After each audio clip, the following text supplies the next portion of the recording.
श्रुती, न्यायमूर्ती संदीप शिंदे यांना शनिवारी दुपारी मनोज जरांगे यांची चर्चा केल्यानंतर ते पुन्हा रॉयल स्टोन या राधाकृष्ण विखे पाटील यांच्या निवासस्थानी गेले होते. त्या ठिकाणी त्यांची चर्चा झाली होती आणि त्या सगळ्या चर्चेचा जो इतिवृत्तांत आहे तो रात्री उशिरा राधाकृष्ण विखे पाटील आणि गिरीश महाजन यांनी वर्षा निवासस्थानी जाऊन मुख्यमंत्री देवेंद्र फडणवीस यांना या संदर्भामध्ये अवगत केलेलं आहे.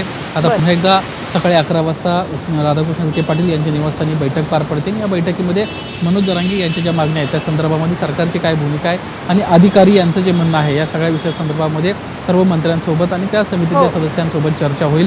ज्या पद्धतीने चंद्रकांत पाटील यांचं आपण सध्या वक्तव्य पाहिलं की कुठंतरी 50% आरक्षणासंदर्भामध्ये जो मागणी केली जाते त्या संदर्भामध्ये एक नकारात्मकता त्यांना दाखवली आहे. तर दुसरीकडं जरांगे मात्र ओबीसी आणि कुणबी आणि मराठा हे प्रमाणपत्र हे एकच आहेत आणि तसा JR काढा अशा पद्धतीची सातत्यानं मागणी करतायत.